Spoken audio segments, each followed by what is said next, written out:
My family believed my sister's lie, disowned me, and let me rot. Now they want me to save them from homelessness, so I let them lose everything. The first punch came from my dad. No warning, just a clean right hook across the jaw the second I stepped through the door. "Get your things and get out," he said, standing over me. His voice didn't even sound human. I tasted blood, blinked at the living room crammed with family. My mother sobbing, grandparents stiff, uncles glaring. My kid sister Lily was curled into my grandmother's shoulder, crocodile tears soaking her blouse. "He's been sneaking into my room for years," she whispered, loud enough for the whole room. "He said no one would believe me." Every face turned on me. "What?" My voice cracked. "That's insane.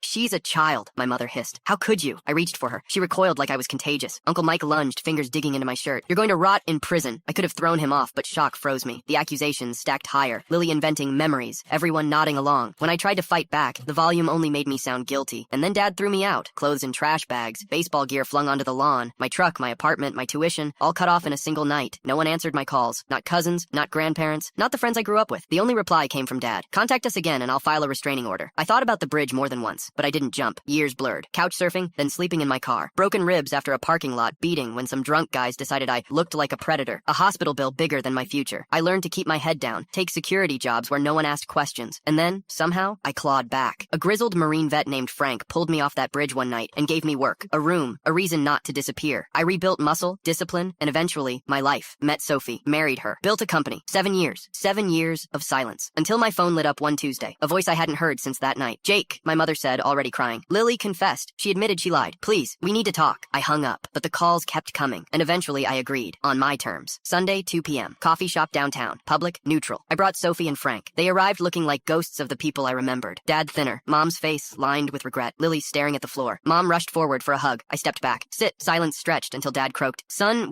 I'm not your son." Lily's voice wavered. I lied. I was jealous. "You were perfect. Grades, baseball, everything. I wanted them to love me more. I didn't think it would go so far." "So you accused me of something that could have put me in prison?" My voice was steel. "You destroyed me. I didn't know how to stop," she whispered. "I turned on my parents. And you didn't even check. I wasn't in town the week she claimed it started. I was at a tournament in Denver. Photos all over Facebook. Did you even look? Their faces said everything. You want to know what happened after you threw me out?" I pulled out my phone, flipped through photos. My split lip, my hollowed face from sleeping in a shed, my hospital discharge papers. "I stood on a bridge ready to jump because you believed her over me. No questions. No proof," Mom sobbed. Dad's hands shook. Lily buried her face in her palms. "We're sorry," Mom said. "We want to make it right. We've lost the house." Dad's business collapsed. "We need your help." I laughed, sharp and hollow. "So that's it. Not forgiveness. Money. We're family," Dad murmured. "No, we're not." Lily tried one last time. "Don't punish them for my mistake. You were 15, Lily. Old enough to know exactly what you were doing." "But I pointed at Mom and Dad. "They were adults, and they chose to throw me away." I tossed cash on the table for the coffee. Sophie rose beside me. Frank placed a steady hand on my shoulder. Mom grabbed my sleeve. "Please, what do you want from us?" I leaned close, voice low and final. "I want you to feel everything you made me feel. Helpless, alone, forgotten." I pulled free. We walked out. Behind us, the coffee shop went dead silent.